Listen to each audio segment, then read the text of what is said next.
الحمدللہ رب العالمین والصلاة والسلام علی رسولہ الکریم اما بعد فاعوذ باللہ من الشیطان الرجیم بسم اللہ الرحمن الرحیم یاسین والقرآن الحکیم انک لمن المرسلین علی صراط مستقیم رب اشرح لی صدری ویسر لی امری واحلل عقدۃ من لسانی یفقہوا قولی۔ اللہ تبارک تعالیٰ کے بابرکت نام سے آج ہم قرآن حکیم کی 36ویں صورت سورہ یاسین کا مطالعہ کا آغاز کر رہے ہیں۔ سورہ یاسین ایک منفرد صورت ہے جس سے اس باب، یہ جو 5واں باب ہے، اس میں اتمام حجت کی ابتدا ہو رہی ہے۔ اس صورت کے اسلوب بیان میں تنبیہ اور تہدید اور ملامت اور ڈانٹ اور زجر کی شدت ہمیں نمایاں نظر آئے گی۔ اس صورت میں جو اتمام حجت کی ابتدا ہو رہی ہے، اس کا تذکرہ میں اس کے باب کے تعارف میں کر چکا ہوں کہ قرآن حکیم کا یہ جو 5واں باب ہے، جس کا کہ آغاز سورہ سبا سے ہوتا ہے، اس میں نبی کریم صلی اللہ علیہ وسلم کی دعوت کے جو مختلف مراحل ہیں ایک ترتیب سے بیان ہوئے ہیں۔ لہذا سورہ سبا اور فاطر تک مرحلہ انذار عام ہے، اور پھر سورہ یاسین اس سے مرحلہ اتمام حجت شروع ہو جاتا ہے، اور اس کا خاتمہ پھر جا کر سورہ صاد پر ہوتا ہے۔ تو اس طرح سے اتمام حجت کی ابتدا اسی صورت سے ہو رہی ہے، اور بعض روایت سے یہ بھی معلوم ہوتا ہے جس میں نبی کریم صلی اللہ علیہ وآلہ وسلم نے اس بات کو بیان فرمایا کہ سورہ یاسین قرآن حکیم کا دل ہے، یعنی اس کا جو اصلاً اسلوب ہے وہ تو وہی ہے جو کہ عام مکی صورتوں کا ہے، اور اس کے اندر مضامین بھی عام مکی صورتوں والے ہی ہیں، لیکن ردھم اس قدر تیز ہے اور خطاب میں اس قدر تبدیلی ہو رہی ہے، اسلوب میں اس قدر تیزی ہے، تو گویا کہ یوں معلوم ہوتا ہے کہ کوئی دل ہے سینے میں جو کہ دھڑک رہا ہے۔ اسی لیے نبی کریم صلی اللہ علیہ وسلم نے اس کو قرآن حکیم کا دل قرار دیا۔ یہ قرآن حکیم میں جس مقام پر وارد ہوتا ہے اس سے بھی دل سے بڑی مشابہت ہوتی ہے، اور دوسری بات یہ ہے کہ دل کے بارے میں ہم یہ بات جانتے ہیں کہ دل انسان کے جسم میں منفرد ہے، واحد ہوتا ہے۔ باقی تمام اعضاء ہمیں معلوم ہے کہ جوڑوں کی شکل میں ہیں، ہاتھ کے جوڑے ہیں، پیر کے جوڑے ہیں، آنکھوں کے جوڑے ہیں، لیکن دل واحد ہے، اور یہی وجہ ہے کہ درمیان میں یہ صورت ایک ایسی آ گئی ہے کہ جو کہ بالکل واحد ہے، منفرد ہے، اور اس کا کوئی جوڑا نہیں۔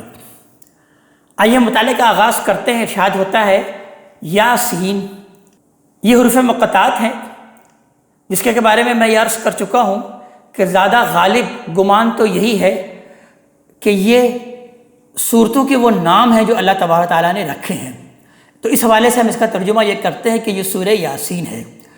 البتہ میں یہ عرض کر چکا ہوں کہ عبداللہ ابن عباس رضی اللہ تعالیٰ عنہ کی بعض روایات ہمیں یہ ملتی ہیں جس کو کہ وہ نبی کریم صلی اللہ علیہ وسلم سے تو منسوب نہیں کرتے، بلکہ اپنے خیال کو یہ بیان کرتے ہیں کہ یہ بعض الفاظ کے مخفف ہیں، تو لہٰذا وہ یہ کہتے ہیں کہ یاسین یہ اصل میں یا اور سین کا مخفف ہے، جس سے مراد ہے اے انسان، سین سے مراد انسان ہے، اور یہاں پر انسان وہ انسان کامل در حقیقت مراد ہے، یعنی نبی کریم صلی اللہ علیہ وآلہ وسلم۔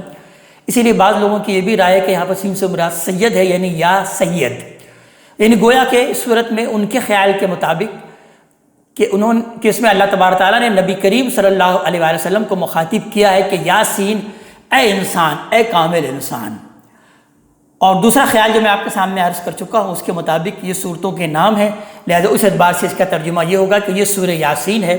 والقرآن الحکیم، یہ سراسر حکمت قرآن گواہ ہے، انک لمن المرسلین، کہ یقیناً آپ رسولوں میں سے ہیں، اس لیے کہ ایسا حکیمانہ اور معجزانہ کلام صرف اللہ کا رسول ہی پیش کر سکتا ہے جس میں خدا بولتا ہوا نظر آئے، جو ان حقائق کو واضح کرے جن کا واضح ہونا انسانیت کی شدید ضرورت ہو، اور وہ کسی انسان کے کلام سے کبھی واضح نہیں ہو سکتا، جو ان معاملات میں رہنمائی کرے جن میں رہنمائی کے لیے کوئی دوسرا ذریعہ سرے سے موجود ہی نہیں، ایک ایسا کلام جس کے حق میں وجدان گواہی دے، علم اور عقل کی مسلمات جس کی تصدیق کرے، جو ویران دلوں کو اس طرح سیراب کر دے جس طرح مردہ زمین کو بارش سیراب کرتی ہے، جس میں وہی شان، وہی حسن بیان، وہی فصاحت و بلاغت اور وہی تاثیر ہو جو قرآن کا پڑھنے والا اگر اس کی زبان سے واقف ہو تو اس کے لفظ لفظ میں محسوس کرتا ہے۔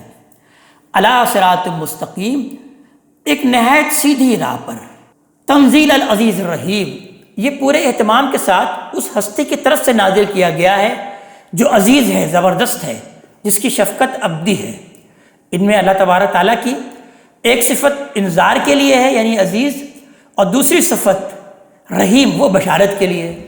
مطلب یہ ہے کہ جو لوگ اس کی تکذیب کریں گے وہ یاد رکھیں کہ یہ کسی سائل کی درخواست نہیں ہے، بلکہ ایک عزیز اور مقتدر کا فرمان ہے جو سرکشی کرنے والوں کو لازماً سزا دے گا۔ ساتھ ہی وہ رحیم بھی ہے اور اپنی اس رحمت ہی کے لیے اس نے یہ کتاب اتاری ہے۔ تو جو اللہ کے بندے اس قرآن کی قدر کریں گے ان کو وہ اپنی بے پایہ رحمتوں سے نوازے گا۔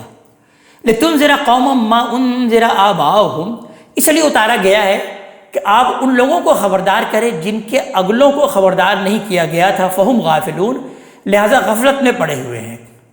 یہ اشارہ بنی اسماعیل کی طرف ہے جن کے پاس پچھلے 2500 سال میں کوئی رسول نہیں آیا۔ آگے ارشاد ہوا کہ لَقَدْ حَقَّ الْقَوْلُ عَلَىٰ أَكْثَرِهِمْ، ان میں سے بہتوں پر ہماری بات پوری ہو چکی ہے، یعنی وہ بات جو ہم نے ابلیس کے جواب میں کہی تھی کہ جو تیری پیروی کریں گے خواہ جن ہو یا انسان، ان سے میں جہنم کو بھر دوں گا۔ قرآن میں نقل ہوا ہے کہ اللہ تعالیٰ نے یہ بات اس وقت فرمائی تھی جب ابلیس نے یہ دھمکی دی تھی کہ میں آدم کے بیٹوں کی اکثریت کو گمراہ کر کے چھوڑوں گا۔ یہ بات ہم پڑھ چکے ہیں، فَهُمْ لَا يُؤْمِنُونَ، تو لہٰذا وہ ایمان نہیں لائیں گے۔ إِنَّا جَعَلْنَا فِي أَعْنَاقِهِمْ أَغْلَالًا، وہ ایسے متکبر ہیں کہ ان کی گردنوں میں ہم نے گویا طوق ڈال دیا ہے۔ فَهِيَ إِلَى الْأَذْقَانِ، اور وہ ٹھوڑیوں تک پہنچے ہوئے ہیں۔ فَهُمْ مُقْمَحُونَ، لہٰذا ان کے سر اٹھے رہ گئے ہیں، یعنی گردنیں ایسی تنی ہوئی ہیں کہ اوپر نیچے اور دائیں بائیں کوئی حقیقت نہیں دکھائی دے رہی۔ یہ مستکبرین کی تصویر ہے۔ اسی طرح کے لوگ ہیں کہ جو اعتراض حق کی سعادت سے ہمیشہ کے لیے محروم کر دیے جاتے ہیں، اور یہ اس سنت الہی کے مطابق ہوتا ہے جو ہدایت اور ضلالت کے باب میں اللہ تبارک تعالیٰ نے مقرر کی ہے۔ ان کی اس حالت کو اللہ تعالیٰ نے اسی بنا پر اپنی طرف منسوب فرمایا۔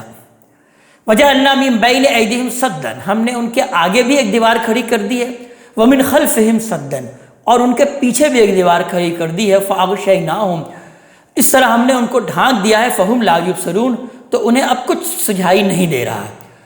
وَسَوَاءٌ عَلَيْهِمْ أَأَنذَرْتَهُمْ، اور ان کے لیے برابر ہے کہ آپ انہیں انذار کریں، خبردار کریں، أَمْ لَمْ تُنذِرْهُمْ، یا نہ کریں، لَا يُؤْمِنُونَ، وہ نہیں مانیں گے۔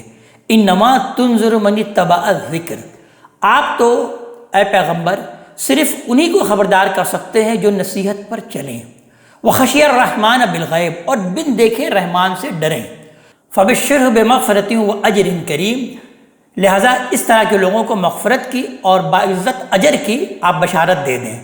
انا نحن نحیی الموتى، یقیناً ہم ہی ہیں کہ ایک دن مردوں کو زندہ کریں گے، اور ان کے حساب میں بھی ہمیں کوئی مشکل نہیں آئے گی، اس لیے کہ وَنَكْتُبُ مَا قَدَّمُوا وَآثَارَهُمْ، انہوں نے جو کچھ آگے بھیجا اور جو کچھ انہوں نے پیچھے چھوڑا ہے وہ سب ہم لکھتے جا رہے ہیں۔ وَكُلَّ شَيْءٍ أَحْصَيْنَاهُ فِي إِمَامٍ مُبِينٍ، اور ہم نے ہر چیز ایک واضح کتاب میں درج کر لی ہے، یعنی کوئی اس غلط فہمی میں نہ رہے کہ اتنی وسیع دنیا اور اتنے بے شمار انسانوں کے اعمال کا حساب کون کرے گا اور کس طرح کرے گا۔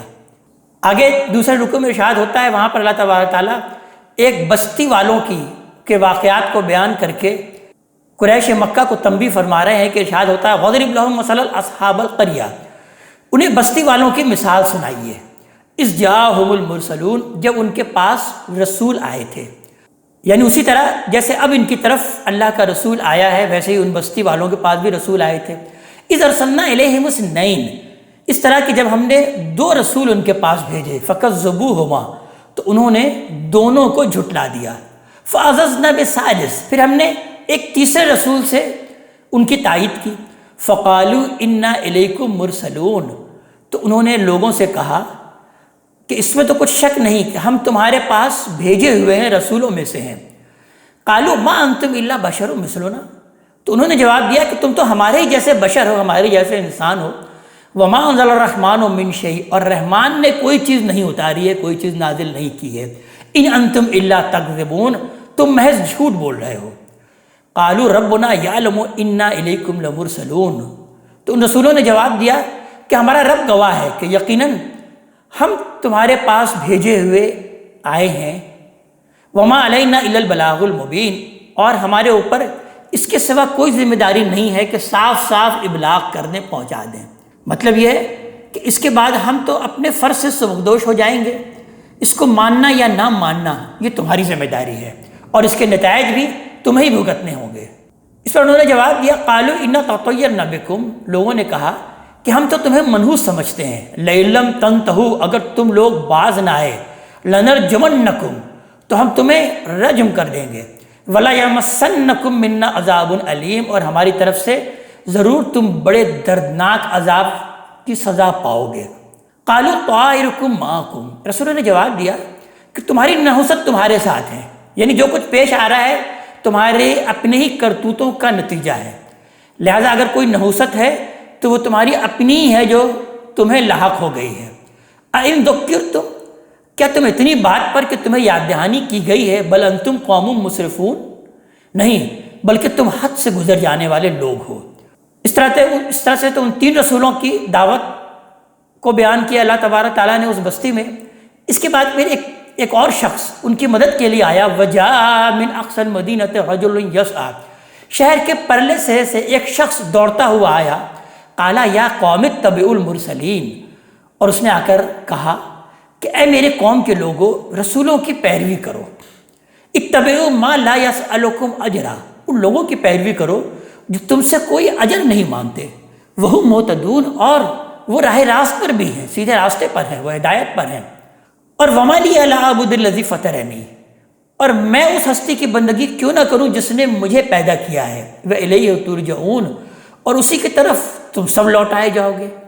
اتخذ من دونہ آلہہ، کیا میں اس کے سوا دوسروں کو معبود بنا لوں؟ ان یردنی الرحمن بالضر، اگر رحمان مجھے کوئی تکلیف پہنچانی چاہے، لا تغنی عنی شفاعتہم شیئا، تو ان کی سفارش میرے کچھ بھی کام نہ آئے گی، ولا ینقذون، اور نہ وہ مجھے چھڑا سکیں گے۔ انی اذا لفی ضلال مبین، ایسا کروں تو کچھ شک نہیں کہ پھر تو میں کھلی گمراہی میں جا پڑوں گا۔ انی آمنت بربکم، میں تمہارے رب پر ایمان لایا ہوں، فاسمعون، تو تم بھی میری بات سن لو کان کھول کر۔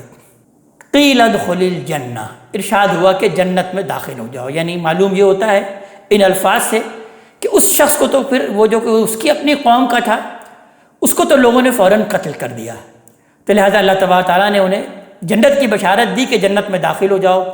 شہید کے انتقال کے بعد ہی وہ جنت کے لطف سے لطف اندوز ہونا شروع ہو جاتا ہے، تو اللہ تعالیٰ نے کہا قیل ادخل الجنہ، جنت میں داخل ہو جاؤ۔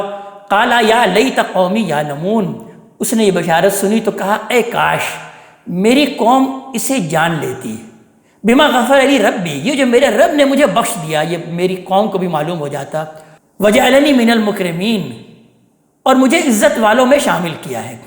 وما انزلنا علی قومہ من بعدہ من جند من السماء، اس کی قوم پر اس کے بعد ہم نے آسمان سے کوئی فوج نہیں اتاری، وما کننا منزلین، اور اس طرح کے کاموں کے لیے ہم اتارا بھی نہیں کرتے۔ ان کانت الا صیحۃ واحدہ، وہ ایک ڈانٹ ہی تھی، فاذا ہم خامدون، اور دفتن وہ بجھ کر رہ گئے۔ یعنی اللہ تعالیٰ عذاب کا تذکرہ کر رہے ہیں کہ ہمیں کوئی عذاب آسمان سے نازل نہیں کرنی پڑی، بس ایک ڈانٹ ہی تھی، ایک زجر ہی تھی کہ وہ سب کے سب بجھ کر رہ گئے۔ یا حسرتاً علی العباد، افسوس ہے میرے بندوں پر، ما یاتہم من رسول، ان کے پاس جو رسول بھی آیا، الا کانوا بہ یستہزئون، وہ اس کا مذاق ہی اڑاتے رہے۔ اب یہاں پر مفسرین کے درمیان جو اصل میں سوال پیدا ہوا ہے، جو سوال اٹھا ہے وہ یہ ہے کہ یہ کون سی بستی ہے کہ جس میں اللہ تبارک تعالیٰ نے ان 3 رسولوں کو بھیجا ہے؟ یعنی تاریخی حقائق کے ذریعے سے ایسی کوئی بستی کا تذکرہ نہیں ملتا۔ بعض لوگوں نے ان تینوں کو حضرت عیسیٰ علیہ السلام کے فالوورز جو حوارین تھے ان کا تذکرہ کیا ہے کہ وہ کسی بستی میں گئے اور انہوں نے یہ دعوت دی، اور بعض نے اس کو حضرت موسیٰ اور ہارون یعنی مصر کی بستی تعبیر کی ہے، اور موسیٰ اور ہارون سے جہاں پر 2 رسول بھیجے گئے ان کا تذکرہ کیا، اور تیسرا وہ مومن آل فرعون ہے اس کو تیسرے رسول کے طور پر اس کا انطباق کیا۔ لیکن بہرحال یہ دونوں کو دونوں جو تعبیرات ہیں اگر آیات کا مطالعہ کیا جائے تو آیات ان دونوں تعبیرات کو بالکل قبول نہیں کرتی۔ تو اس وجہ سے صحیح بات ہمیں یہ معلوم ہوتی ہے کہ اس بستی کی اصل حقیقت ہمیں نہیں معلوم کہ وہ کون سی بستی ہے۔ ہو سکتا ہے کہ وہ حضرت نوح علیہ السلام کے زمانے میں یا اس کے بعد یا اس سے پہلے یا نہ جانے کس زمانے کی یہ بستی ہے، لیکن اللہ تبارک تعالیٰ کو جو بات کہنی مقصود ہے وہ در حقیقت یہ کہنی مقصود ہے کہ ان لوگوں نے بھی جھٹلایا رسولوں کو تو اللہ تبارک تعالیٰ کا عذاب آیا۔ تو نبی کریم صلی اللہ علیہ وسلم کے بھی مخاطبین اور یہ قریش مکہ یہ نچت نہ ہو جائیں، بے خوف نہ ہو جائیں کہ ان پر اللہ تعالیٰ کا کوئی عذاب نہیں آئے گا۔ اس لیے پھر آگے نبی کریم صلی اللہ علیہ وسلم کو مخاطب کر کے اللہ تبارک تعالیٰ بیان فرما رہے ہیں کہ الم یروا کم اہلکنا قبلہم من القرون، کیا انہوں نے دیکھا نہیں کہ ان سے پہلے کتنی قوموں کو ہم نے ہلاک کر دیا، انہم الیہم لا یرجعون، کہ ان کے لوگ اب ان کی طرف کبھی لوٹ کر نہیں آئیں گے۔ وَإِن كُلٌّ لَمَّا جَمِيعٌ لَدَيْنَا مُحْضَرُونَ، اور کچھ شک نہیں کہ ایک دن یہ سب ہماری حضور میں اکٹھے حاضر کیے جائیں گے۔ آیت نمبر 33 سے نبی کریم صلی اللہ علیہ وسلم کے مخاطبین جو آپ صلی اللہ علیہ وآلہ وسلم سے نشانیاں طلب کرتے ہیں، اللہ تبارک تعالیٰ اس کا جواب دے رہے ہیں کہ وَآیَةٌ لَهُمُ الْأَرْضُ الْمَيْتَةُ، حقیقت یہ ہے کہ ان کے لیے مردہ زمین میں ایک بڑی نشانی ہے۔ أَحْيَيْنَاهَا، ہم نے اس کو زندہ کیا، یعنی آسمان سے پانی برسا کر ہم نے زمین کو زندہ کر دیا۔ وَأَخْرَجْنَا مِنْهَا حَبًّا فَمِنْهُ يَأْكُلُونَ، اور اس سے غلہ اگایا کہ یہ اس میں سے کھاتے ہیں۔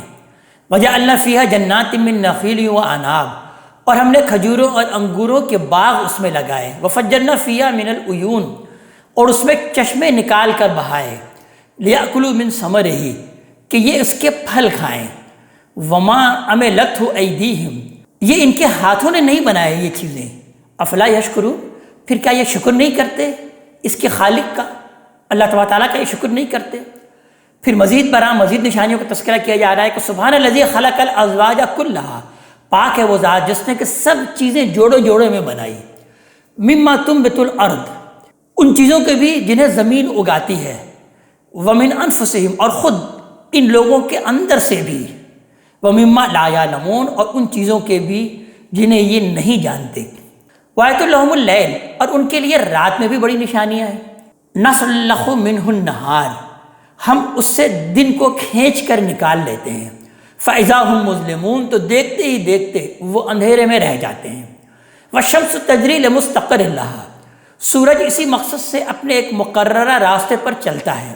ذالک تقدیر العزیز العلیم، وہ خدائے عزیز اور علیم کا باندھا ہوا اندازہ ہے۔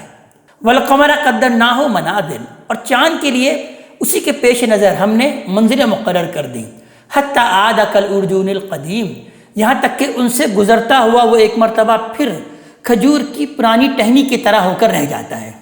للشمس ينبغي لها ان تدرك القمر، نہ سورج کی مجال ہے کہ وہ چاند کو جا پکڑے۔ ولللیل سابق النہار، اور نہ رات دن سے آگے بڑھ سکتی ہے۔ وَكُلٌّ فِي فَلَكٍ يَسْبَحُونَ، سب ایک ایک مدار میں گردش کر رہے ہیں۔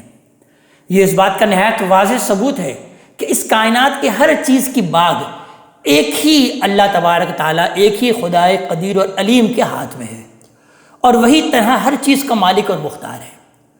اگر اس کے سوا کسی اور کا بھی اس میں کوئی دخل ہوتا تو یہ دنیا اپنے اضداد کے تصادم میں تباہ ہو جاتی۔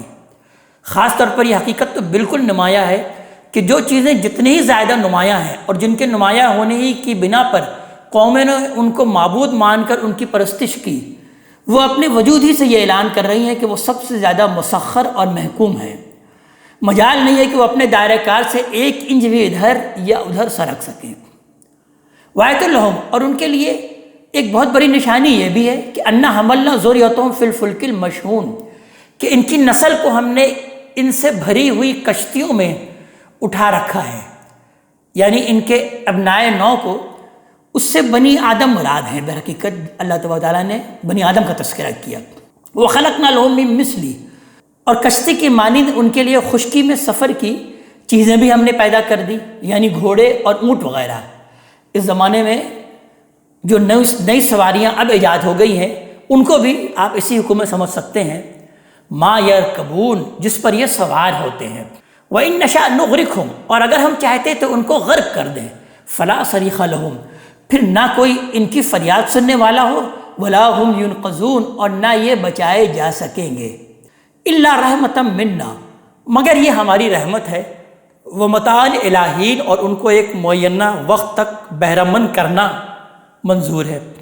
وَإِذَا قِيلَ لَهُمُ اتَّقُوا مَا بَيْنَ أَيْدِيكُمْ وَمَا خَلْفَكُمْ، انہیں جب متنبہ کیا جاتا ہے کہ تمہارے آگے اور تمہارے پیچھے جو زمین اور آسمان تمہیں گھیرے ہوئے ہیں ان سے ڈرو، اس لیے کہ زمین تمہاری سمیت کہیں دھسا نہ دے اور آسمان سے تم پر ٹکڑے نہ گرا دیے جائیں، لعلکم ترحمون، اس لیے کہ تم پر رحم کیا جائے۔ تو یہ سنی انسنی کر دیتے ہیں۔ وما تاتہم من آیات من آیات ربہم، اور ان کے رب کی نشانیوں میں سے جو نشانی بھی ان کے پاس آتی ہے، الا کانوا عنہا معرضین، اس سے اعراض ہی کرتے ہیں۔ وَإِذَا قِيلَ لَهُمْ أَنفِقُوا مِمَّا رَزَقَكُمُ اللَّهُ، اور جب ان سے کہا جاتا ہے کہ جو رزق اللہ نے تمہیں بخشا ہے اس میں سے اس کی راہ میں خرچ کرو، تو قَالَ الَّذِينَ كَفَرُوا لِلَّذِينَ آمَنُوا، تو یہ لوگ جنہوں نے انکار کر دیا ہے اہل ایمان سے کہتے ہیں، أَنُطْعِمُ مَن لَّوْ يَشَاءُ اللَّهُ أَطْعَمَهُ، کہ کیا ہم ان لوگوں کو کھلائیں جنہیں اللہ چاہتا تو خود کھلا دیتا۔ ان انتم الا فی ضلال مبین، تم لوگ تو سری گمراہی میں پڑے ہوئے ہو، اس لیے کہ ہم ایک ایسا کام کرنے کے لیے کہہ رہے ہو جسے خود اللہ نے کرنا پسند نہیں کیا، درحال ہے کہ اس کے پاس کسی چیز کی تو کوئی کمی نہیں تھی، وہ چاہتا تو انہیں کھلا دیتا۔ تو جب اللہ نے ان کو کھلانا پسند نہیں کیا تو ہم ان غریبوں کو کیوں کھلائیں؟ یعنی یہ ان کا عذر اور یہ ان کا بہانہ ہوتا تھا۔ اللہ تبارک تعالیٰ نے اس پر کوئی تبصرہ نہیں کیا ان کی اس احمقانہ گفتگو پر۔ پھر ان کے دوسرے سوال کا تذکرہ کیا جا رہا ہے کہ وَيَقُولُونَ مَتَىٰ هَٰذَا الْوَعْدُ إِن كُنتُمْ صَادِقِينَ، اور یہ سوال کرتے ہیں، پوچھتے ہیں کہ اچھا ہم پر عذاب کی یہ دھمکی کب پوری ہوگی اگر تم لوگ سچے ہو؟ مَا يَنظُرُونَ إِلَّا صَيْحَةً وَاحِدَةً تَأْخُذُهُمْ، یہ لوگ ایک ڈانٹ ہی کے منتظر ہیں جو انہیں آ پکڑے گی، وَهُمْ يَخِصِّمُونَ، اور یہ جھگڑتے رہ جائیں گے۔ مطلب یہ ہے کہ ان کے اس مطالبے کو پورا کرنے کے لیے کسی بڑے اہتمام اور تیاریوں کی ضرورت نہیں ہے، اللہ کی ایک ڈانٹ ہی کافی ہوگی جس سے یہ تمام کارخانہ دھرم بھرم ہو جائے گا اور جو جہاں ہے وہیں سے دبوچ لیا جائے گا۔ یہ اللہ کی رحمت اور عنایت ہے کہ وہ انہیں مہلت دے رہا ہے، ایسی احمقانہ باتوں کے بجائے انہیں اس مہلت سے فائدہ اٹھانا چاہیے۔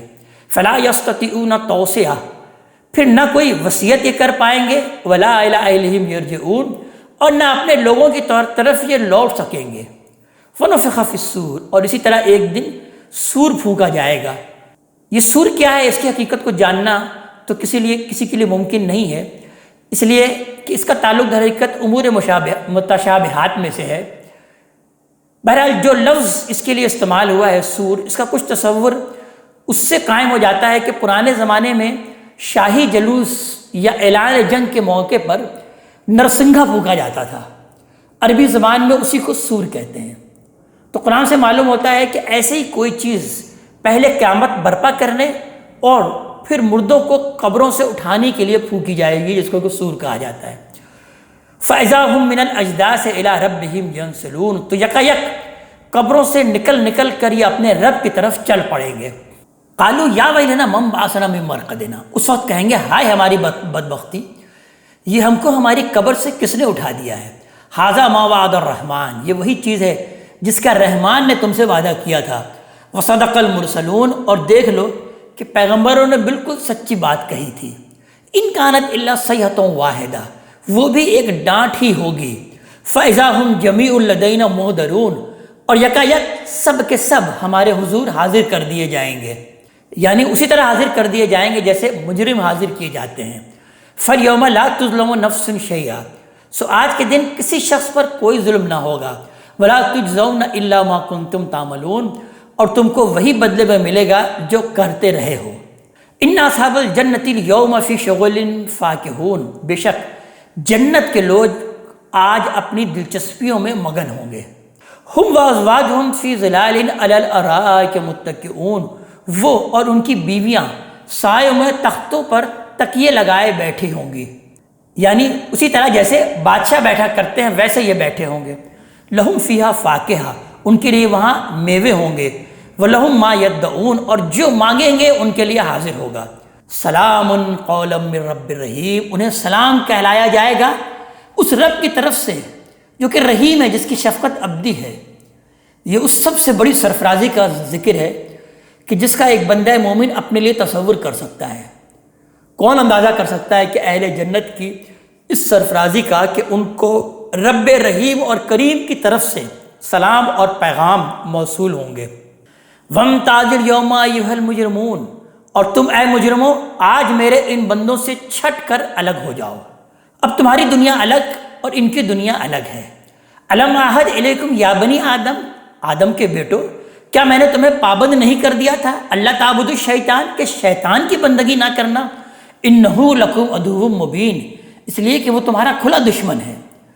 وَأَنِ اعْبُدُوا، اور یہ بھی کہ میری ہی بندگی کرنا، ھذا صراط مستقیم، یہی سیدھا راستہ ہے۔ وَلَقَدْ أَضَلَّ مِنْكُمْ جِبَلًّا كَثِيرًا، اس کے باوجود اس نے تم میں سے ایک گروہ کثیر کو گمراہ کر دیا۔ أَفَلَمْ تَكُونُوا تَعْقِلُونَ، پھر کیا تم سمجھتے نہیں تھے؟ ھذِهِ جَهَنَّمُ الَّتِي كُنْتُمْ تُوعَدُونَ، یہ وہی جہنم ہے جس سے تم کو ڈرایا جاتا تھا۔ اصلوها اليوم بما كنتم تکفرون، اب اس میں داخل ہو جاؤ اپنے کفر کی پاداش میں۔ اليوم نختم علی افواہہم، آج ہم ان کے منہوں پر مہر لگا دیں گے۔ وتکلمنا ایدیہم، اور ان کے ہاتھ ہمیں بتائیں گے، ہم سے کلام کریں گے۔ وتشہد ارجلہم، اور ان کے پاؤں شہادت دیں گے، بما کانوا یکسبون، جو کچھ یہ کرتے رہے ہیں۔ وَلَوْ نَشَاءُ لَطَمَسْنَا عَلَىٰ أَعْيُنِهِمْ، اگر ہم چاہتے تو ان کی آنکھیں مٹا دیتے۔ فَاسْتَبَقُوا الصِّرَاطَ، پھر یہ راستے کی طرف بڑھتے۔ فَأَنَّىٰ يُبْصِرُونَ، تو کہاں سے دیکھتے۔ وَلَوْ نَشَاءُ لَمَسَخْنَاهُمْ عَلَىٰ مَكَانَتِهِمْ، اور اگر ہم چاہتے تو ان کی جگہ ہی پر ان کو مسخ کر دیتے۔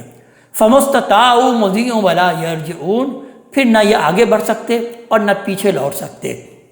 تو آگے حرکت پھر ارشاد ہو رہا ہے کہ کیا یہ دیکھتے نہیں کہ وَمَن نُعَمِّرْهُ، کہ جس کو ہم لمبی عمر دے دیتے ہیں، نُنَكِّسْهُ فِي الْخَلْقِ، اس کی خلقت میں درجہ بدرجہ اس کو پیچھے لوٹا دیتے ہیں۔ افلا یعقلون، پھر یہ کیا سمجھتے نہیں، یعنی پھر اسی ضعف اور ناتوانی کی حالت کی طرف لوٹا دیتے ہیں جس سے اس نے زندگی کی ابتدا کی تھی۔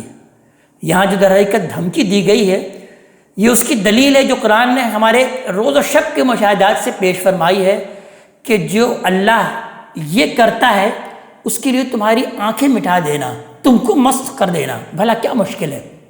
اور پھر قریش کے لوگ اس کلام کو شاعری سمجھتے تھے، اللہ تبارک تعالیٰ اس کا جواب دے رہے کہ تم اس کو شاعری کہتے ہو۔ وما علمناہ الشعر، ہم نے اپنے پیغمبر کو شاعری نہیں سکھائی۔ وما ينبغی لہ، اور یہ اس کے شاعر شان بھی نہیں ہے، اس لیے کہ شاعر گفتار کے غازی ہوتے ہیں، کردار کے غازی نہیں ہوتے، ان کا کلام ایک مجموعہ تضادات ہوتا ہے، اور ان کے فالوورز بالعموم وہی لوگ ہوتے ہیں جو علم اور عقل کے بجائے اپنے باغ جذبات اور خواہشات کے ہاتھ میں دے دیتے ہیں۔ لہٰذا واضح ہے کہ ان میں سے کوئی بات بھی پیغمبر کے شاعر شان نہیں ہے۔ ان ہوا الا ذکر، یہ تو صرف ایک ذکر ہے، یاد دہانی ہے۔ یہ کس لحاظ سے یاد دہانی ہے؟ یہ ان تمام حقائق کی بھی یاد دہانی ہے جو اللہ تعالیٰ نے انسانی فطرت کے اندر ودیت فرمائے ہیں۔ اس پوری تاریخ ہدایت کی بھی یاد دہانی یہ کرتا ہے یہ قرآن حکیم جو حضرت آدم علیہ السلام سے لے کر حضرت محمد صلی اللہ علیہ وآلہ وسلم تک پھیلی ہوئی ہے، اور ان تمام نتائج اور عواقب کی بھی یاد دہانی کرتا ہے جو دنیا اور آخرت دونوں میں لازماً پیش آگے رہیں گے اگر اللہ کی رسول کی تکذیب کی گئی۔ ان ہوا الا ذکر، یہ تو صرف ایک یاد دہانی ہے، وہ قرآن مبین، اور ایک واضح قرآن ہے۔ لینذر من کان حیا، تاکہ اس کے ذریعے سے وہ انہیں خبردار کر دے جو زندہ ہوں، یعنی دل کے زندہ ہوں۔ یہ عقلی اور روحانی زندگی کی تعبیر ہے۔ قرآن نے جگہ جگہ واضح کیا ہے کہ اللہ مردوں کے لیے ہدایت کا اہتمام نہیں کرتا، اس کی ہدایت صرف انہی کے لیے ہے جو اپنی سوچنے سمجھنے اور فیصلہ کرنے کی صلاحیتوں کو زندہ رکھتے ہیں۔ ہدایت اور ضلالت کے باب میں یہی سنت الہی ہے۔ لینذر من کان حیا، تاکہ اس کے ذریعے سے وہ انہیں خبردار کر دے جو زندہ ہوں۔ ویحق القول علی الکافرین، اور منکرین پر اللہ کی حجت تمام ہو جائے۔ اولم یروا انا خلقنا لهم مما عملت ایدینا انعاما، کیا انہوں نے غور نہیں کیا کہ ہم نے اپنے ہاتھ کی بنائی ہوئی چیزوں میں سے ان کے لیے چوپائے پیدا کیے، یعنی یہ بھی ان کے لیے نشانی ہے۔ فہم لہا مالکون، اور اب یہ ان کے مالک ہیں، یعنی ان پر ہر طرح کا تصرف کا حق رکھتے ہیں اور اللہ ہی نے انہیں دیا ہے۔ وَذَلَّلْنَاهَا لَهُمْ، اور ہم نے ان کو اس طرح ان کے تابع بنا دیا ہے۔ فَمِنْهَا رَكُوبُهُمْ، کہ ان میں سے بعض ان کی سواریاں ہیں، وَمِنْهَا يَأْكُلُونَ، اور ان میں سے بعض کا گوشت کھاتے ہیں۔ وَلَهُمْ فِيهَا مَنَافِعُ، اور ان کے لیے ان کے اندر دوسری منفعتیں بھی ہیں، وہ مشارب اور خاص کر پینے کی چیزیں بھی، جیسے دودھ اور اس سے بنی ہوئی چیزیں بھی۔ افلا یشکرون، تو پھر کیا یہ شکر نہیں کرتے؟ مطلب یہ ہے کہ ان کی نعمتوں کا حق تو یہ تھا کہ یہ اللہ ہی کے شکر گزار ہوتے اور تنہا اسی کی ہی عبادت کرتے، مگر انہیں جب اس حقیقت کی یاد دہانی کی جاتی ہے تو اس کو شاعری قرار دے کر اس سے گریز اور فرار کی راہیں تلاش کرنے لگ جاتے ہیں۔ وَاتَّخَذُوا مِن دُونِ اللَّهِ آلِهَةً، انہوں نے تو اس توقع پر اللہ کے سوا دوسرے معبود بنائے، لَعَلَّهُمْ يُنصَرُونَ، کہ ان کی مدد کی جائے گی۔ وَلَا يَسْتَطِيعُونَ نَصْرَهُمْ، وہ ان کی مدد نہیں کر سکیں گے، وَهُمْ لَهُمْ جُنْدٌ مُّحْضَرُونَ، بلکہ یہ ان کی فوج ہو کر حاضر کیے جائیں گے، یعنی اللہ کے بجائے انہیں معبودوں کے لشکر کی حیثیت سے اللہ کے حضور میں حاضر ہوں گے، اور وہاں فیصلہ ہوگا کہ یہ کس سزا کے مستحق ہیں۔ فلا يحزنك قولهم، لہذا ان کی بات آپ کو غمزدہ نہ کرے اے پیغمبر، انا نعلم ما يسرون وما يعلنون، ہم جانتے ہیں کہ جو کچھ یہ چھپاتے ہیں اور جو کچھ یہ ظاہر کرتے ہیں۔ انہیں تعجب ہے کہ مرنے کے بعد یہ کس طرح اٹھائے جائیں گے۔ اولم یری الانسان انا خلقناه من نطفہ، کیا انسان کو معلوم نہیں کہ ہم نے اس کو پانی کی ایک بوند یعنی نطفے سے پیدا کیا۔ فاذا هو خصیم مبین، پھر وہ کھلا ہوا حریف بن کر اٹھ کھڑا ہوا ہے۔ وضرب لنا مثلا ونسیا خلقہ، اس نے ہم پر مثال بیان کی، گویا اس نے ہم پر بھپتی چست کی اور اپنی پیدائش کو بھول گیا۔ قال من یحیی العظام، کہتا ہے کہ ہڈیوں کو کون زندہ کر سکتا ہے، وہی رمیم، جبکہ وہ بوسیدہ ہو جائیں گی۔ قل یحییھا الذی انشأها اول مرہ، کہہ دیجئے کہ ان کو وہی زندہ کرے گا جس نے انہیں پہلی مرتبہ پیدا کیا تھا۔ وَهُوَ بِكُلِّ خَلْقٍ علیم، اور اپنی ہر مخلوق کو وہ خوب جانتا ہے۔ یعنی مرنے کے بعد مٹی میں رل مل جائیں تو ان سے وہ بے خبر نہیں ہو جاتا، وہ ان کے وجود کے ایک ایک ذرے سے واقف ہے۔ الَّذِي جَعَلَ لَكُم مِّنَ الشَّجَرِ الْأَخْضَرِ نَارًا، وہی اللہ تبارک تعالیٰ جس نے تمہارے لیے ہرے بھرے درخت سے آگ پیدا کر دی۔ فَإِذَا أَنتُم مِّنْهُ تُوقِدُونَ، پھر اب اسی سے سلگاتے ہو۔ اب الیس الذی خلق السماوات والارض، کہ جس نے زمین اور آسمان کو پیدا کیا، بقادر علی ان یخلق مثلہم، وہ اس پر قادر نہیں ہے کہ ان لوگوں جیسی مخلوق پیدا کر دے۔ یعنی وہ اس بات پہ تعجب کر رہے ہیں کہ وہ مردوں کو کیسے زندہ کرے گا، جب اللہ تبارک تعالیٰ کی یہ خلاقی اور صنائی ہے تو کیا وہ تمہیں دوبارہ پیدا نہیں کر سکتا؟ بلا وہو الخلاق العلیم، کیوں نہیں، وہی خلاق ہے اور وہی ہر چیز کا جاننے والا ہے۔ انما امرہ اذا اراد شیئا، اس کا تو معاملہ یہ ہے کہ جب کسی چیز کا ارادہ کر لیتا ہے تو ان یقول لہ کن فیکون، تو کہہ دیتا ہے کہ ہو جا تو وہ ہو جاتی ہے، یعنی اس طریقے سے ہو جاتی ہے جو اس کے لیے مقرر کر دیا جاتا ہے۔ کبھی یہ چشم زدن میں ہو جاتی ہے اور کبھی ہزاروں سال میں ہوتی ہے۔ فسبحان الذی بیدہ ملکوت کل شیء، تو پاک ہے وہ اللہ تبارک تعالیٰ جس کے ہاتھ میں ہر چیز کا اختیار ہے، لہذا تم بھی ہر نقص اور عیب سے اس کو پاک قرار دو اور اس حقیقت کو تسلیم کرو کہ کائنات کی تخلیق اور اس کی تدبیر امور میں اس کا کوئی شریک نہیں ہے۔ وَإِلَيْهِ تُرْجَعُونَ، اور تم سب اسی کی طرف لوٹائے جاؤ گے۔ اس آیت پر یہ صورت مبارکہ اپنے ختام کو پہنچتی ہے۔ اللہ تبارک تعالیٰ ہمیں اپنے کلام کا فہم عطا فرمائے اور عمل کی توفیق عطا فرمائے۔ اقول قولی ھذا واستغفر اللہ لی ولکم ولسائر المسلمین والمسلمات۔